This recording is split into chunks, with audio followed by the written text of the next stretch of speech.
Hi, welcome to this tutorial video. So this is regarding plastic analysis and design. No? This is part one. The part two we'll be talking about analysis. So here is the basic principle. So plastic. Okay? So ano ba yung pagkakaiba ng elastic, yung ginagamit natin normally, and plastic design. Okay? So in elastic design, it is carried out by assuming that the design loads of a structure behave in a linearly elastic manner. So we limit the stress to Fy. Okay? And we have our neutral axis wherein the stress is maintained to 0. And then the stress becoming larger and larger as the fiber is farther than the neutral axis. Okay? So that is our elastic in the elastic design. All right. In the plastic design, it is a method by which the structural elements are selected considering the system's overall ultimate capacity. So just like in concrete, so we assume that the entire section is stressed to its ultimate strength. In this case, in plastic, we assume that the entire section has yielded already. Okay? And of course, for safety purposes, we increase the loads by applying load factors, depending on the codes. All right. So, ito yung illustration ng elastic at saka plastic. Sa elastic analysis, so we have our neutral axis, and it can be found by using the Varignon's theorem. So we have our elastic neutral axis, and our stress diagram is linearly 0 at the neutral axis, maximum at the outermost fiber. And then the stress is limited to Fy. Okay? So that is our stress diagram. And our barred Y can be solved by Varignon's theorem. Now in plastic analysis or plastic design, so the section, we have also the neutral axis. We call that the plastic neutral axis. And the stress is, the entire section is stressed to its yield point, Fy, pareha yan. So, of course, the actual is even larger than Fy. So, but we just assume that the entire section has already yielded. Okay? So, kung sa elastic analysis, we find the barred Y using Varignon's theorem. So, how do we find the neutral axis or locate the neutral axis in plastic analysis? Okay? So, from this stress diagram, so we have here by basic mechanics and equilibrium. No? So, the compressive force, assuming that the upper fiber is in compression, ito yung compressive force natin and ito yung tensile force natin. Compressive force, okay, sorry, I will use a highlighter para maklaro. Okay, compressive force here, and we have the tensile force. It's not working with the black laser na lang. Ayan. Compressive force, and we have here our tensile force. Okay, so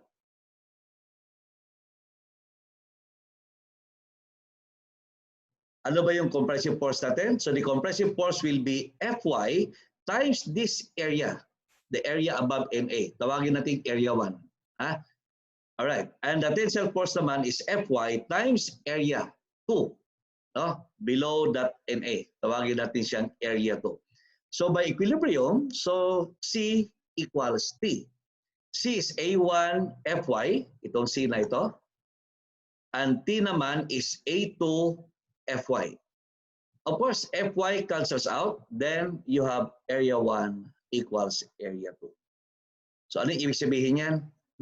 So ibig sabihin, the location of the plastic centroid or plastic NA can be found by dividing the total area into 2. So the line that divides the area into 2, yun yung location ng plastic neutral axis. Okay? So that's very easy. Much easier than Varignon's theorem. Alright, so kung meron tayong plastic section modulus, meron din tayong, elastic section modulus, meron din tayong plastic section modulus. Okay? In elastic, the section modulus is computed as I over Y. I, the moment of inertia, and Y is the distance from the neutral axis to the fiber. In this case, to compare the two, we will use the farthest. The farthest among the top and the bottom fiber is your barbed wire. So yung gagamitin mo na S here. Okay. So that will give you the smallest S. All right. And in plastic analysis naman, the plastic design, the section modulus is computed as the first moment of area of the areas above and below, the first moment of area about the neutral axis. So if that is your area 1, and this is the distance, the centroid here is y1, and ito naman yung area 2 natin, ang centroid naman niya is y2. So the plastic neutral or plastic section modulus is the sum of area 1 y1 and area 2 y2. Ito. Area 1 times y1 plus area 2 times y2. So that is the first moment of area from the or about the plastic NA. So that's your plastic section modulus. We also have the plastic moment. Now the plastic moment of the section is the product of the Fy, the Young's modulus of Fy, the yield strength, and the plastic section modulus, Fy times Z. Yun yung plastic moment niya. Alright? And then we also have the shape factor. The shape factor is the ratio of the plastic section modulus to the elastic section modulus, Z over S. Okay? Well, normally, malaki yung Z compared with S. Kaya yung lalabas na SF is always bigger than 1. Okay? Now, for rectangular section, ito yung properties niya. Ikunin natin yung elastic at saka plastic properties. Alright, so let's say B by D, yung ating section, NA is there. And by the way, because of symmetry, ang elastic at plastic NA ng rectangle are the same. So the same yung location ng elastic at saka plastic neutral axis. Alright, so ito yung kalahati ng depth, D over 2. Alright, the elastic property, yung section modulus natin is BD cube over 12. Alam na natin yan. And then the section modulus is I over Y, where your Y is D over 2. So that will give you BD squared over 6. So that's for the elastic section modulus and elastic or the moment of inertia. In plastic naman, the same pa rin yung ating neutral axis. So we have our plastic section modulus is area 1 y1 plus area 2 y2. Your area 1 is here. Your y1 is D over 4. Ayan, kalahati ng D over 2. Ganon din yung sa area 2 natin. Kalahati ng D over 2. So D over 4. Alright, so the plastic section modulus is area 1 y1, area 1 y1 plus area 2 y2. Okay, ganon yan. Times 2 na lang natin kasi dalawa pareho lang naman. Alright, and that is your plastic section modulus. So mas malaki siya compared to elastic section modulus. Alright, so the shape factor is the ratio of Z to S. Okay, if you divide that, Z divided by S is ayan, BD squared over 4 divided by BD squared over 6.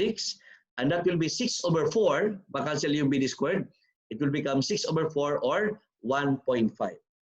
And that's constant sa rectangle. Lahat ng rectangle, ganun yung kanyang section or the shape factor. Okay? Next, circular. Okay, for the circular section of radius diameter D, yung neutral axis natin, the same pa rin sa both plastic and elastic design. So D over 2 yung ating radius. Ito yung NA natin. So the section or the moment of inertia is pi d to the 4th divided by over 64. Right? And then yung Y naman natin is D over 2. Kaya the section modulus is I over Y. Y is D over 2. And that becomes pi d cubed over 32. So that is your elastic section modulus. Now, yung plastic naman. So the same pa rin yung NA natin. So it will be area 1 y1 plus area 2 y2. The Y from NA is the centroid of this semicircular area, which is 4r over 3 pi. Okay? So Z equals area 1 y1 plus area 2 y2. So area 1 is 1/2 of the circle, 1/2 pi over 4 d squared. And then your y1 or your y is 4r. Your r is d over 2 over 3 pi. And then i-times 2 lang natin to. Kasi pareho lang naman, symmetrical. Times 2, and that gives you d cubed over 6. Wala siyang pi. So d cubed over 6. Klaro? So that's the elastic section modulus. So the shape factor is z over s. So z over s, and that will give you 16 over 3 pi, or that is 1.698. Usually we take it as 1.7. So constant naman yan for circular section. Constant yung ating section or the shape factor. Okay. Now, let's try a wide flange. Babigyan lang natin, lalagyan ko lang ng dimension. No? Lagyan natin ng dimension. So, example, we have here a wide flange section or maybe an I-beam. The dimensions, the flange width is 200 mm, the thickness is 20, the overall depth is 300, and the web thickness is 16 mm. Okay, kunin natin yung elastic at saka plastic properties. So the depth of the web is 260 mm. That's 300 minus 40. Okay. So ito naman, ilas natin, 200 minus 16 divided by 2, that will be 92. 200 minus 16 is 190. 184. So divided by 2 is 92 mm. Alright. Yung NA. So by symmetry, yung elastic at saka plastic NA are the same. Okay. So yung elastic NA, para mabilis, it can be solved by symmetry, no? Because nasa gitna naman yung ating NA. So pwede natin solve yan as solid minus hollow na lang. Okay? Solid rectangle, it will be 200 by 300 cube over 12 minus itong hollow, 92 by 260 cube over 12, which is times 2 natin kasi dalawa. Ito yan. I just factor out the 1 over 12. So 200 by 300 cube over 12 minus 92 by 260 cube over 12. Okay, factor na yon, times 2 natin. Okay, so yung 1 over 12 nilabas na natin. Ha? So that gives us 180.5 times 10 to the 6 millimeters to the 4th power. So that is the neutral INA, elastic. Alright? And then the section modulus is I over Y, where Y is kalahati ng 300, or that is 150 mm. 150 mm. So that will give you 1,203.3 times 10 to the 3rd power. So that's the elastic property. Okay, punta tayo sa plastic property niya. So Z is summation of area Y. Alright, so divide natin into 2. So we have the area, yung area na nasa taas. Anyway, itatimes 2 na lang natin ha, kasi yung area na nasa ilalim pareho rin. Again, balikan ko yung NA natin for both elastic and plastic are the same. Okay, so for the area on top, tawagin natin area 1 to lahat. Okay, so area. So that will be for the flange, that will be 200 times 40 times 20, I mean, 200 times 20, yung centroid niya is here. And that is equal to 150 minus 10, giving you 140. So this is for the flange, okay? And for the web is 16 by 130. Okay, ito. Ang centroid niya naman ay kalahati ng 130 or 65 mm. Ayan. And then, ita-times 2 natin, no? I-multiply na lang natin ng 2 kasi meron din sa baba. And that is equal to 1390.4 times 10 to the 3rd power. Comparing it with S, so mas malaki siya. So that's the section, plastic section modulus. So the shape factor is Z over S, and that is 1.155. But unlike rectangle and circular sections, this is not constant.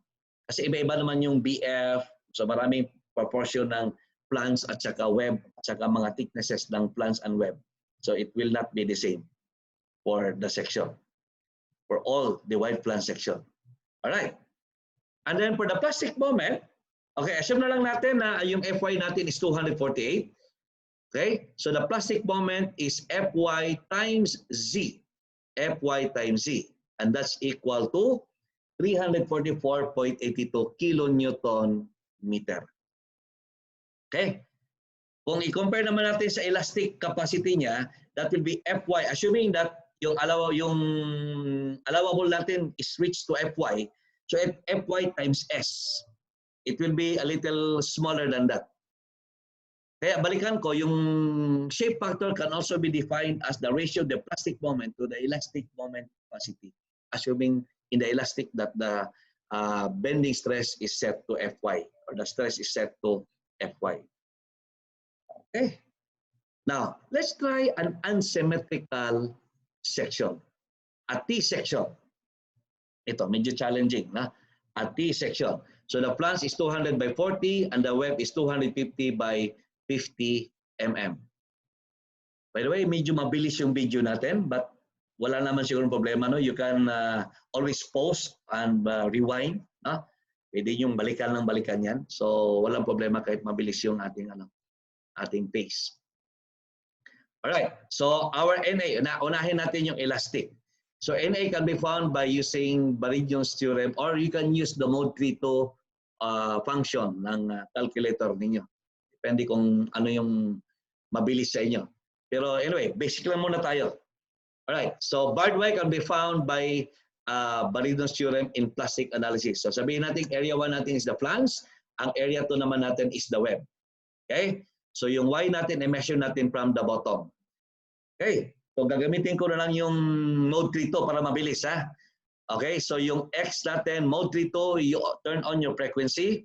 So yung X natin is the distance, yung I over A yan. IG over A. Okay? Yung Y naman natin, yun yung distance of the centroid of the area from your reference line. Here, our reference is the bottom. Okay? Yung frequency naman natin is the area of the section. So dalawa yung sections natin, area 1 at saka area 2. So for area 1, yung X natin is I over A. Now for rectangular section, I over A is D cubed over 12. So that will be 40 cubed over 12.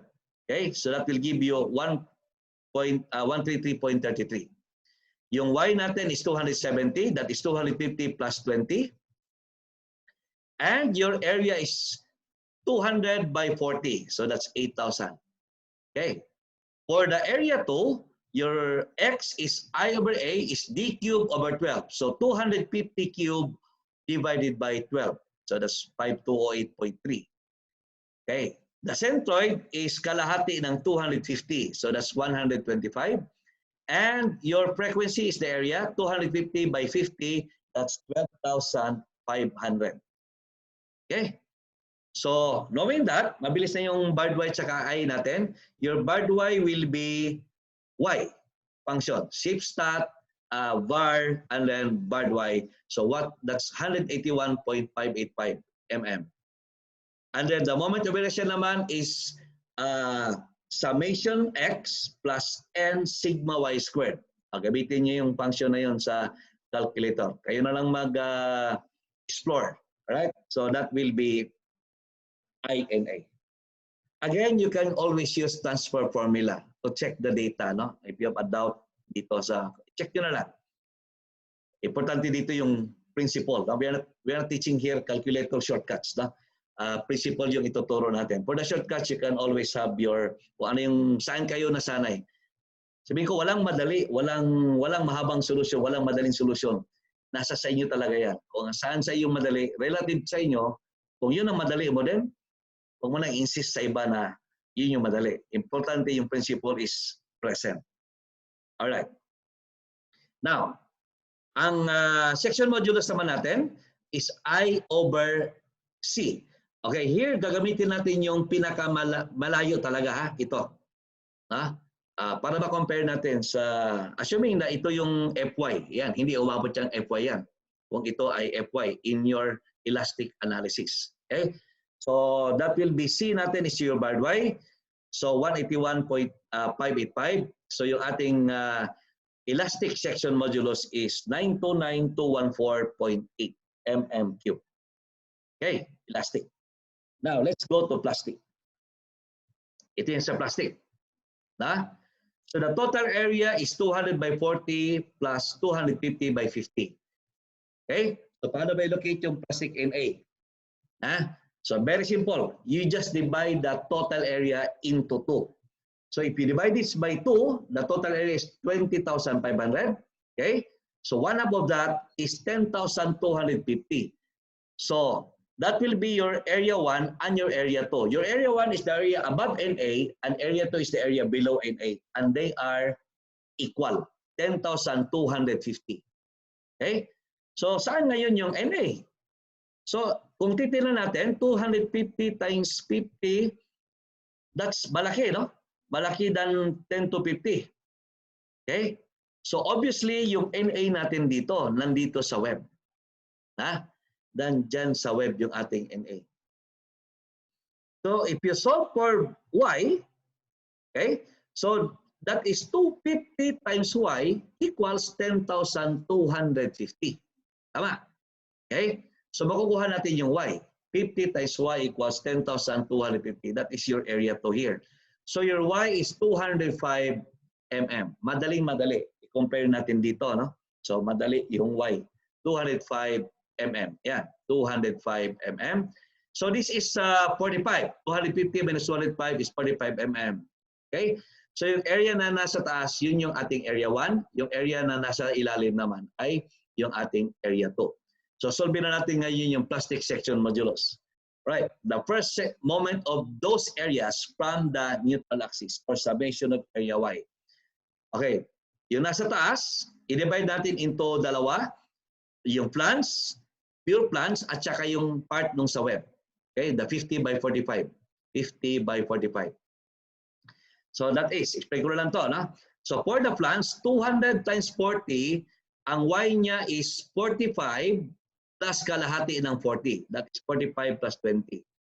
So ito yung flans. Tama. Ito naman yung maliit. Okay, the area is 50 by 45. Ito. 50 by 45. Ang Y niya naman ay kalahati ng 45. Okay? So that is for the area above NA. And for the area naman below NA is 50 by 205. And the center is kalahati ng 205. Ito. And that is 1621250 mm cube. Mas malaki kaysa dito sa S929. Okay? All right. So the shape factor is Z over S and that is 1.745.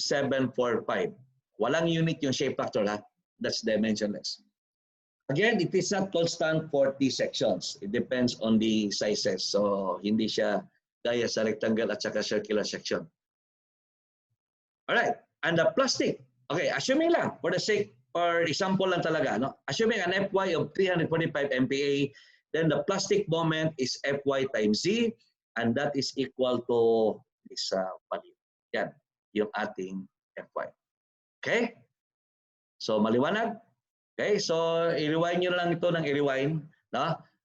Mabilis man yung installation natin pero pwede naman yung slow down yan, i-rewind. So I hope you learned something from this video. Okay, so this is the first part. I have the other part. No? Panoorin nyo yung second part din. Okay, thank you.